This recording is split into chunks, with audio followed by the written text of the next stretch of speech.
Hey everyone, welcome to another episode of Engineering Our Future. My name is Nikolai and I'm here with Luis again to have another fun podcast episode. How you doing, Luis? Doing great.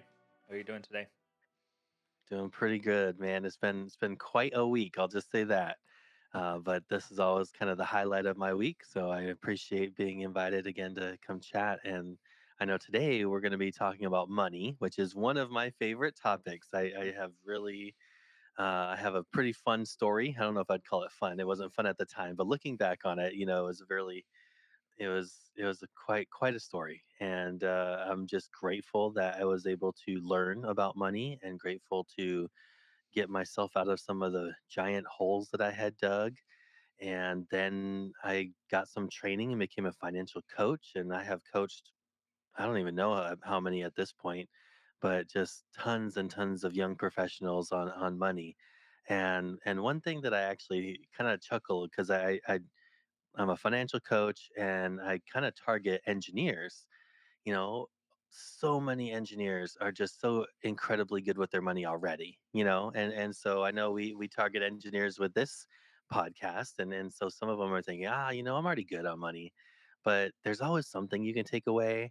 And I made tons of mistakes, and I've coached a ton of people that have made some mistakes, and they were able to kind of dig out of that hole. But no, it's gonna be fun. We're gonna kind of keep it high level and talk about more percentages and what you're gonna be spending things on, how to kind of prepare for some of those expenses like maintenance and those sorts of things. But I mean, just in a nutshell, how do you feel when you first got out of college, or maybe when you're first kind of starting your career, versus now about money? Like, what's been kind of your biggest transformation or biggest kind of growth area in money?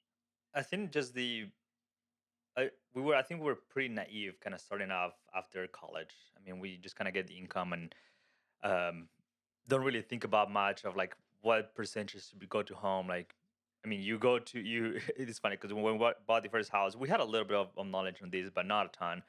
So you go and say, here's what I make, here are my debts and such, and they tell you here's how much you can afford.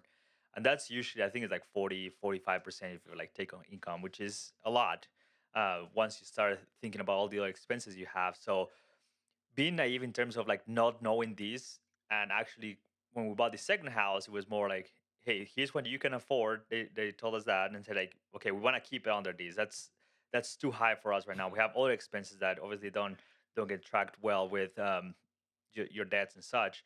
But just being naive and not knowing kind of those percentages, and making, I wouldn't say like stupid purchases, but in terms of like we couldn't afford a new car back then, and we had a new baby, so both our cars were pretty bad, and we were moving to Colorado, which is a lot of snow. So we wanted to have a little something a little more reliable that we can go back to South Dakota. Um, Looking back, I wish we hadn't done that because that really set us back a little while. Uh, Hmm. but in terms of just being naive on kind of some of the things we're going to talk about today, like how much do you put to retirement? Like what's a good number at retirement? Like is 1 million enough? Is 2 million enough? How much do I need to save per month? How much should I what are some of those unexpected expenses that you should be saving for, but you probably are not? So I'm excited just to dive in, and I'm sure, like you said, there's always something new that we can take off, and I'm sure you have a lot of nuggets that I'm excited to learn more about. Nice. Yeah, I mean, house. That was one of our biggest issues early on in our money story. Um, I think for me, the biggest thing that I kind of had to grow through, and one of the biggest challenges I had early in my career was, I had a standard of living that I was used to because I lived with my parents. I lived with my parents through college. And so my dad had a great income. He was 20 years into his career by the time, I was graduating from college. And I started spending the exact same amount that was spending because I just was kind of used to that way of life, right? Going to these fancy restaurants and just going out to eat all the time. And so I was trying to live at that level of income when my income obviously was half or less than half. And another thing is, I'm a civil engineer, and we make pretty good money. But when you compare it to like a mechanical or a nuclear engineer or something like that, a lot of my friends when I was graduating school, they were making 20 grand more than me just right off the bat. I mean, like out of school day one, they're 15, $20,000 more. And so I was trying to keep up a lot of times with them. And they're going to Greece on vacation. I'm like, oh, I could afford Greece on vacation because I have a credit card. You like, just stupid, just trying to look keep up, just trying to keep up. So I had to get over that. I had to kind of figure out what's actually really important to me. I know Mhm. before the episode we were kind of chatting and on my budget, if you looked at my budget spreadsheet, I don't have a lot of money for entertainment in there because for me, I'm a pretty boring guy. I don't need a whole lot of entertainment money. I'm not going to concerts. I'm definitely not going to, like sporting events and stuff like that. I just got a targeted ad this morning to go to like a hockey game, and it was like $90 a ticket. I'm thinking, man, I could go golfing at least two times with $90. So I'm not a big entertainment type of person. And I'm actually not really a big vacation type of person either. I have a ton of friends who are huge vacationers. I mean, they have to go out of the country every year. So obviously their vacation savings and budget is quite a bit higher than mine, right? But I had to figure out that's okay. This is what I like. This is what I want to spend our money on. And that's what they like. And that's where they can spend their money on. So anyway, so we mentioned, I've coached quite a bit of young professionals over the years. And um, one of the biggest questions I get, especially from people kind of coming out of school, is how much is an okay amount to spend on blank, right? It's like, how much is it okay to spend on a house? How much is it okay to spend on entertainment and food and stuff like that? And the real answer is, well, how much are you making? And let's make sure everything is fitting into that dollar amount. And then where do your priorities lie? But if you're really struggling, if you're really just kind of getting started, there's this 50 30 20 rule. So you are aiming for 50% of your expenses on needs, 30% on wants, and 20% on some sort of savings, and savings should be split up between retirement savings and then just other miscellaneous savings. I don't necessarily think people should follow that rule forever, but this is a really great way to at least get started. Mhm. And so, a lot of people when they start budgeting, um, first off, it's crazy how many people don't budget. I mean, if you don't get anything else out of this episode, is please just start budgeting. I mean, that will go. That'll just help so much. But anyway, sorry. So when people start budgeting, the biggest thing is they have no idea where their money is going right now, anyways. So I ask them, how much money do you think you're spending on restaurants? And they'll just kind of say, oh, I think I spend $120 a month on restaurants. And then we dive into their expenses over the last 3 months and see that they've been averaging $400 a month on going out to eat. And it's always a surprise for them. And I'm like, yeah, because you're not doing a budget. But anyways, so you start to see that. So you figure out where's my money going, and then you kind of throw it in that 50 30 20. Am I on track?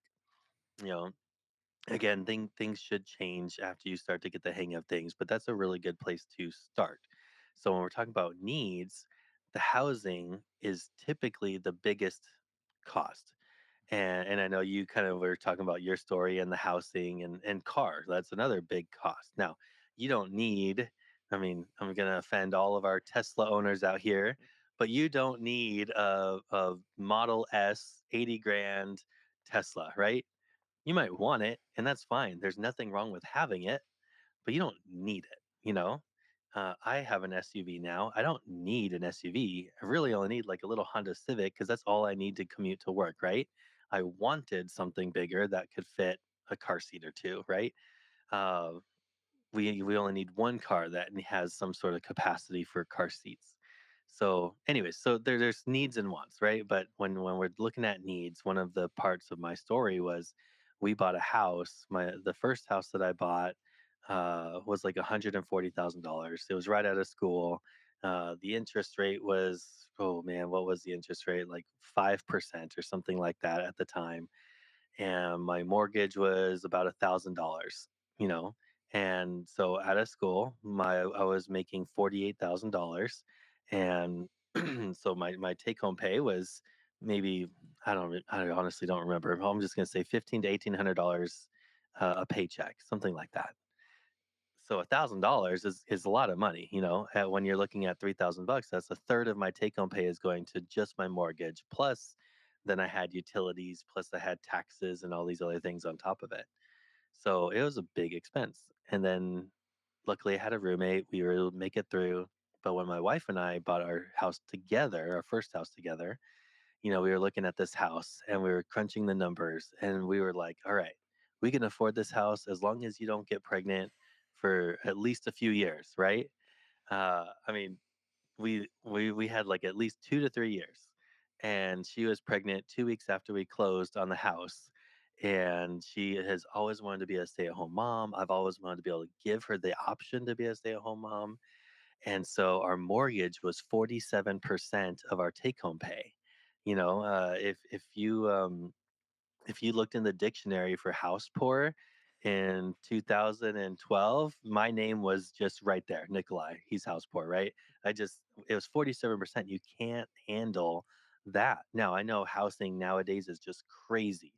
And I'm just very fortunate that we were able to kind of get into places when we did. And so I understand the timing of things.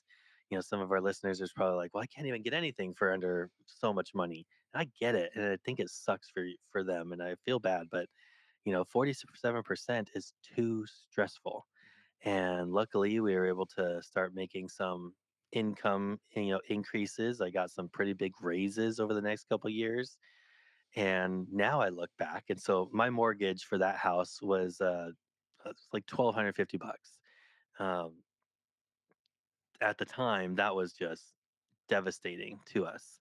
Nowadays, my mortgage is actually one of the smaller expenses of my entire budget.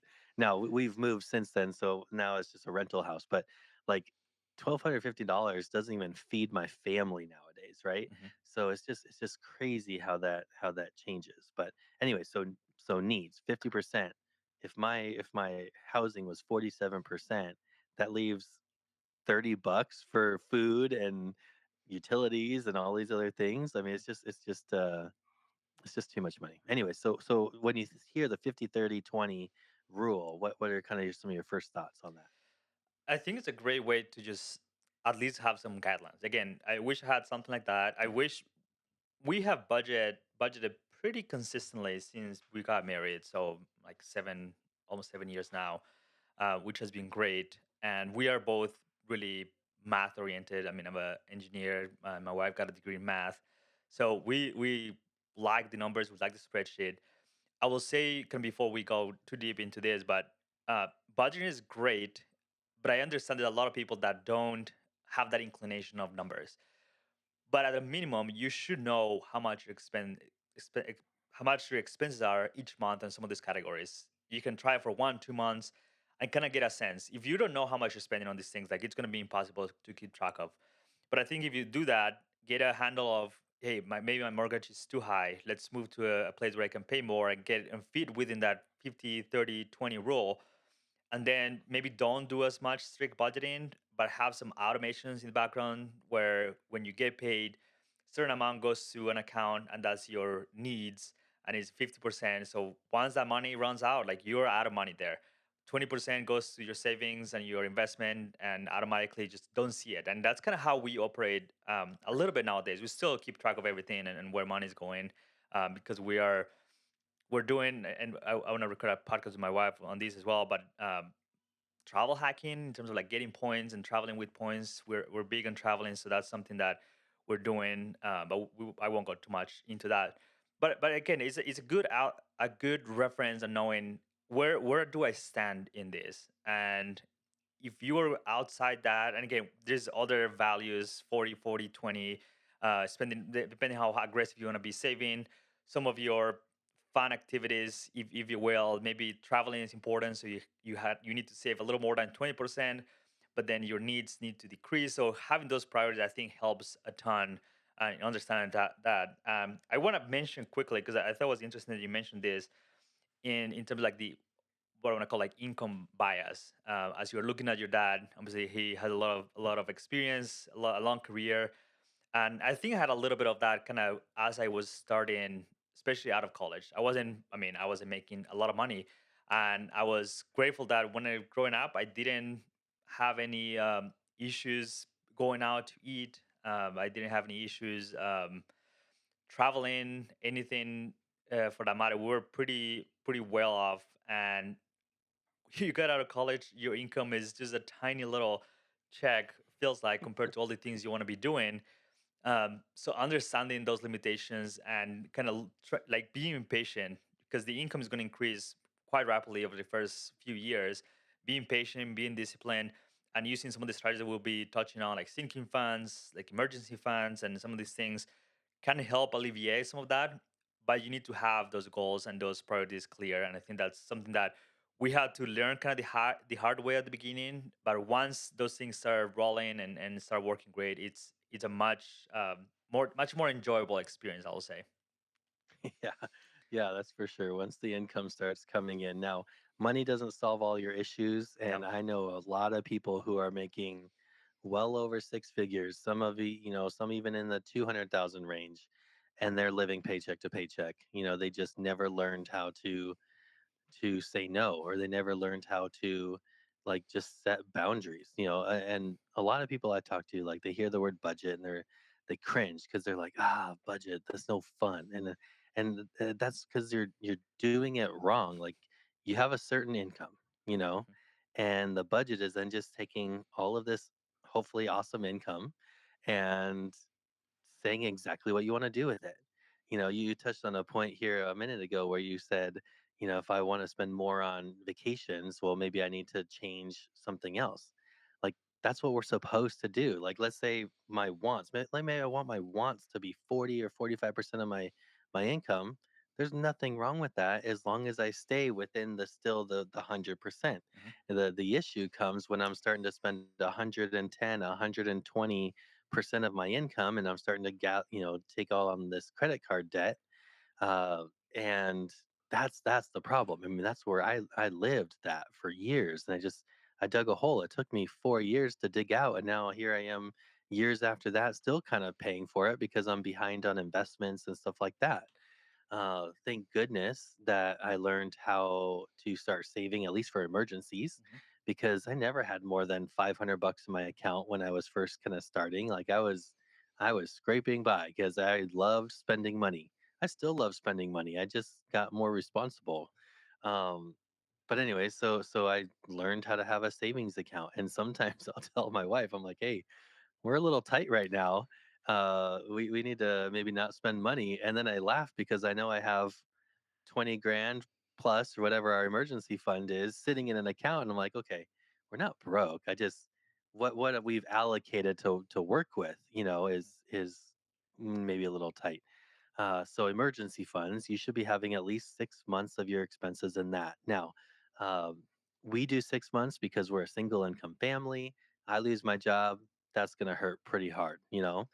Now, if you are in a dual income, no kids sort of situation, maybe, 3 months is just fine. So if your monthly expenses are $4,000, well, 4 times 3 is 12. So you need $12,000 saved. If you have a $5,000 monthly expenses, and that includes kind of, just if I lost my job, we would definitely cut back on our lifestyle. We're not going to be going out to eat. We're going to be having a lot of mac and cheese. So, like, kind of our emergency expense number is a little different than our normal budget number. So we just take 6 months of that, and that's kind of what we need to keep in savings. So that's really important. And then you'll be surprised, like, when an emergency comes my way, I don't have a freak out. I mean, it's a little bummer to tap into the emergency and, "Oh, okay, here's $2,000 or whatever. I need to pay for my kid's hospital bill," and and then we have to save that back up. But overall, like, it just makes the emergencies less crazy. It makes Mhm. them less scary. When I was younger, we had some emergencies, and if I had $1,000 hit, I was freaking out, you know? And like, how am I going to afford this? What credit card do I have enough space on to put this thing on? And so it just changes things. I see people sometimes nowadays where they have $1,000 emergency, and I see that panic in their face and their emotions, and I'm just thinking, oh, let's talk about emergency funds. Hopefully it can help you in the future. So, anyways, Yeah. again, most engineers are good, but we're still all human. We still all have mistakes, and so I know there's some people listening here who needed to hear to get an emergency fund. Yeah. Um, Let me touch on that a little y- bit too, because oh, sure. I I can't tell you the number of times I will either go to bed just freaking out, like we have so many debt, so many expenses that need to be covered. At the time, we had a little baby, and as you know, they get hurt. They need to bring it to the doctor. You have a expense that you didn't expect. Um, we were overspending on our needs because again we made poor decisions at the beginning that kind of set us back a little bit. We were very grateful that neither of us had student loans, which was a huge help at the beginning. Because as we have learned from your story in previous episodes, that can be a huge setback, and you start accumulating credit card debt, and you start all of these things kind of get a lot harder. But we're still making kind of dumb decision at the beginning, and I think having the understanding of like, okay, let's make a plan to do this. Um, we had one kid at a time, a second one in the way shortly after that, and things just start piling up. So I was just kind of pulling up here my budget just to give like some numbers. I think that's interesting. Uh, but what we do for emergency fund, like you were saying, we have like a bare bones number. Like if we both lose these our jobs. What are the kind of minimum things we need to spend in a year or in a month, and then we do that, and I think we have it like 8 or 9 months, which is a little longer, to give us a little more flexibility. And again, the bare bones, like you don't want to be in that for a long time, so I think you have that motivation to get back and find a job. um, but we use a lot of HSA, so the health savings account through work. I think that has been honestly one of the biggest helps, especially with little kids, because we have had just last year, our youngest almost lost the tip of his finger, so that was a pretty big expense to get it fixed. I think he had like a surgery and then like an ER room. I think total was probably like at least 5 or 7 thousand or something crazy like that, just for that little finger. And then at the end of the year, he decided he wanted to cut his other finger. So that was another big expense in the ER. But pulling from the HSA, we're like, we have the money there. Like, we're not stressed. This will have been like the most stressful few months if we were just out of college. So I'm gonna go through my numbers, and maybe we can kind of discuss some of these things. And we have our goal, like where do we want to be, and we have kind of our current percentages, and we have different categories depending on what we like. So we have home, transportation, just daily living, giving, health, savings, and investments. So that's kind of how we split everything. So we have home at 24%, transportation. I think that covers like gas basically. Right now, we don't have any car payments, which also helps a lot. So that's like 2%, is like nothing. Daily living, 17%, giving, 10%, health, 7%. That's I think that's like doctor's appointments. We put some money in the HSA. Savings, we have a 25%, which is I think is pretty high, and then investments is about 17%. Like you were saying, Awesome. adjusting the values um, to what our needs are. So the savings is a lot of travel. We love traveling. My family's from Colombia, so we have to go there a lot, and we have 3 kids and one on the way. So it's getting expensive. It's not getting cheaper, and we still like to do all the trips. So we have a lot of money in travel, and what we do to it is that category covers all of our sinking funds. So you have Christmas, that's a huge expense every year. We save throughout the year. So when Christmas come around, I'm not stressed of like, hey, we need to buy presents for this, but we don't have any money in the bank right now. We just have a sinking fund for all of that. Other ones like our dog gets sick or we need food or whatever. We have a little sinking fund for that. We have a sinking fund for like date night, for anniversary. So like things that at the beginning you don't really think about you can have a sinking fund for, but as you start kind of living your life and you start thinking about all these things, there's a lot of things you can put in a sinking fund. other things I can think of is sometimes our utilities are more expensive than what we thought. So we have a little sinking fund for that. We have a sinking fund for our kids, the sports. They need clothes. They need um, their birthdays. They want a toy at the store. I don't know. We have a little sinking fund for that. So all of these things are not part of like the month to month. Just go into a sinking fund, and honestly, it's a huge relief when they come around and you have 100 $200 saved on the side, and then you just tap into the sinking fund because that's literally what it's for.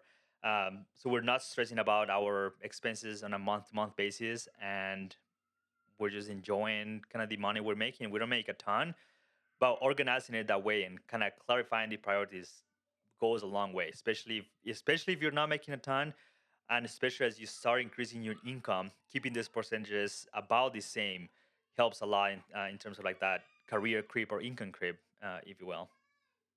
Yeah, man. So sinking funds are such a good tool, and I'm impressed with your percentages. I think a lot of them are right on track. Housing, you're kind of aiming for that 25 max of 30%.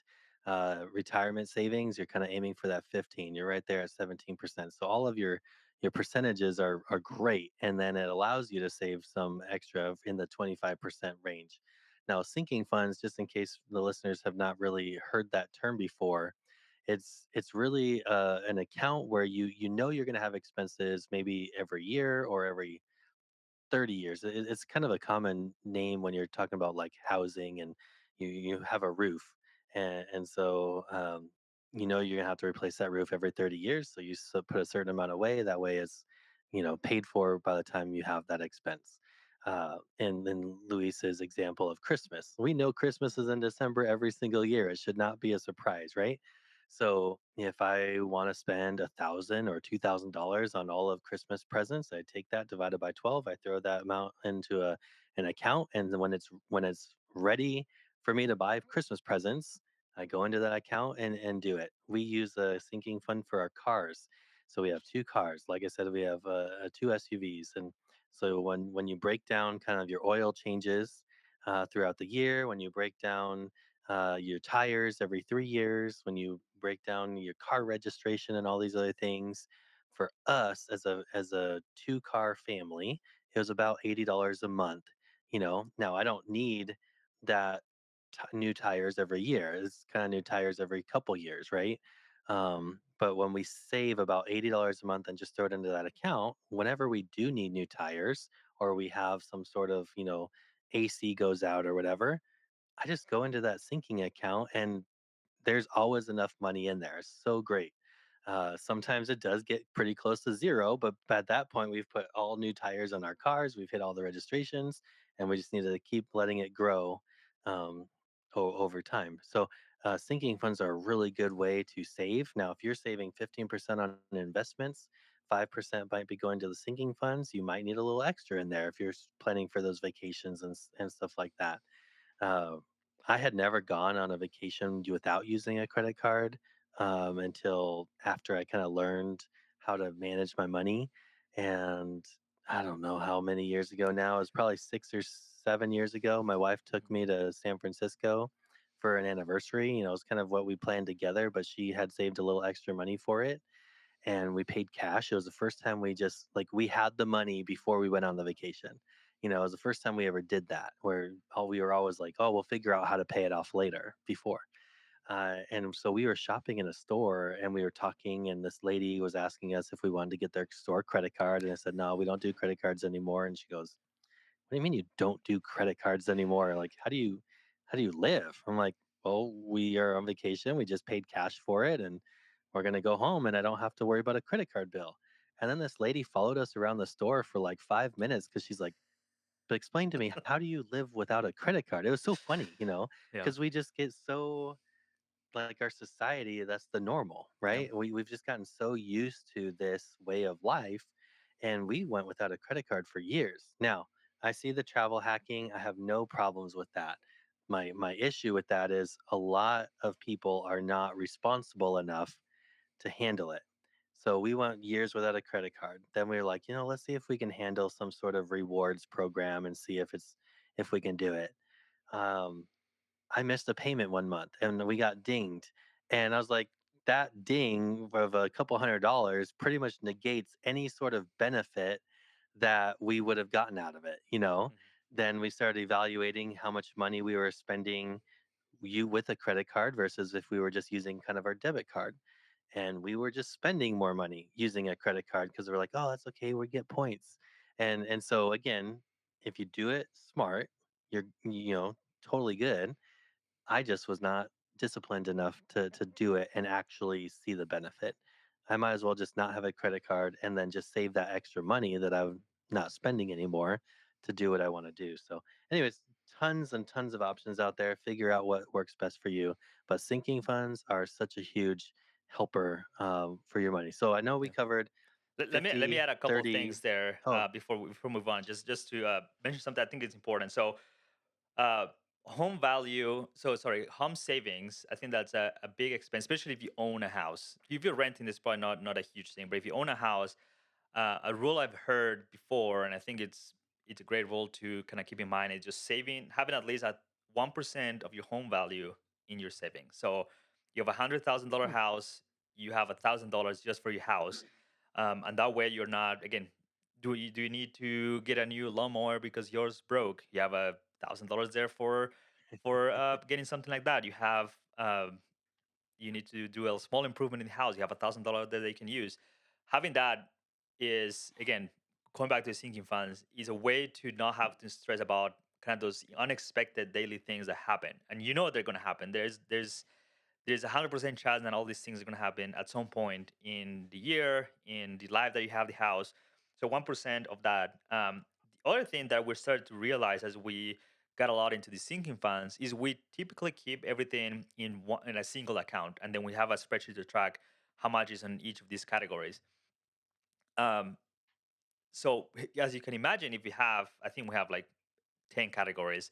There is a good chunk of money there each month that is coming in, coming out, but the total often is positive enough that even if one category goes negative by a good amount, there's still money in that account. So you just have to be disciplined on keeping track of these things well. But in the case of an emergency in the house, we need to spend $2,000, but we only have $1,000 in that sinking fund. Other categories have more, and you're able to like balance that stuff out. So I think that's something we didn't think before we started the sinking funds, but we started to realize as we got into that as well. And I think again, it saved us many times when an emergency at the home happened, or maybe a year. Uh, 5 cousins got married. Now we have five more people that we need to give presents to. So things like that happen. So having that sinking funds in a way to cover all that stuff is important. On travel hacking, I think we're talking about before here. We actually do a lot of that. So I have a dozen credit cards or something like crazy like that. They're stored in a drawer, so I never really use them, but we do it for the points. And like you say, if you're not disciplined, you are gonna go into debt. And vacations for us are a big thing. Like I said, we always have the money before we go on the vacation. Even if we're using credit cards throughout the vacation to purchase tickets, we have the money in our accounts to pay for that stuff. When we get a new card to get some point bonus, sometimes like two, three, 5,000, um, we line it up in a way that we know we need a new fridge. So hey, we're gonna get this card. It's a maybe higher expense than the usual, but we know we're gonna need a fridge anyway. We have been saving for it. It's in our account. Let's just get this card, get the points, get the fridge, and just pay it off. So that's kind of how we operate, and I think that's important to know. Like we're not trying to spend more to get those bonuses. We're just spending what you usually spend, and we 100% of the times have the money and pay it off every month. We haven't paid interest in, I want to say, 3 or 4 years now, which is amazing. It feels that's so good. huge. um, That's and huge. we That's have gone on awesome. vacation with points. We were just in the UK. We bought flights and hotels and everything with points. So we didn't have to spend anything on that. But again, it takes a little extra work. But travel for us is important, and we put the time into it so we can have the vacations and take the kids to Disney and do all this stuff because Yeah. that's what we value. And I like this conversation too because we both have like a different mindset. Like you don't have any credit cards, but I have like 12, 15 stored in a drawer somewhere, so we can get the points. So there's different ways to accomplish the goals, but you need to Oh, for be sure. disciplined and have the same kind of foundation in terms of like what are your wants, your needs, what are you really wanting to do, and having clarity on that, I think makes a huge difference. So I love these kind of Yeah, conversations, and my wife does too. So we have actually have something like this pretty much every week when we look at our budget and what we want to be doing in the future. that's awesome. No, real quick on sinking funds too. So you keep it all in one account, and Yep. that works for a lot of people. There is an online bank that has a really great savings account, zero minimum, and the interest is like up 1%. And so what I did was you can kind of create a bunch of accounts in it and name it. So like I have an account that's called home and the saving the amount for a house. I have one that's for emergency fund. I have one that's for cars.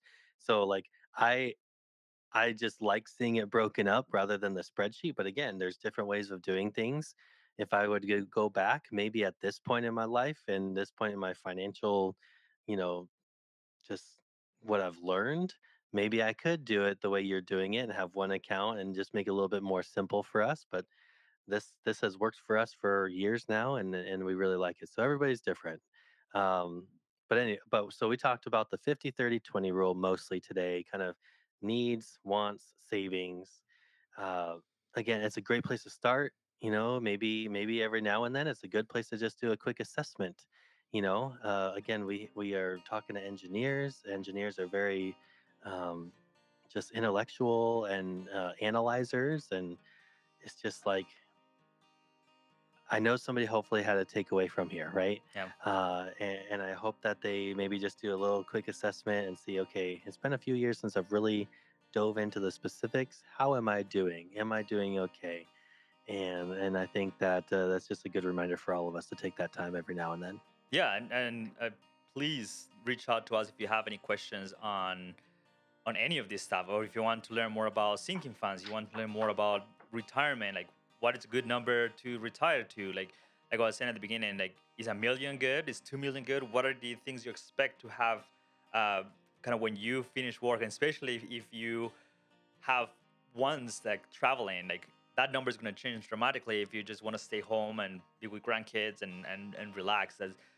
As a 29-year-old thinking about all this stuff, it's hard, it's just so far out, like it feel like it's never gonna come. But if I don't think about that now, when it comes, I'm gonna be struggling to do the things I really want to, and I think it's a great way to, again, start putting some money away. Like it doesn't hurt 5-10% if you're just starting. Get the 401k match at your company. Maybe utilize Roth IRAs and 401ks, and we can again talk about all this stuff later. But thinking about like the goals right now, but also the goals in the future, and how you want to get there, I think it's important. So let us know if you have any questions in terms of how do I even start, or sinking funds, retirement, all of this stuff. I'm not an expert. Nikolai has a lot more experience, but I listening to our conversations and some of the things we've done, I think there's a good variety of ideas that I think it's always cool to have. So any other takeaways, Nikolai, from today's episode? Any thoughts on kind of future episodes you can think of in terms of money? No, as far as the 50-30-20 rule, then no, we're pretty good. Sorry if you hear that dog barking.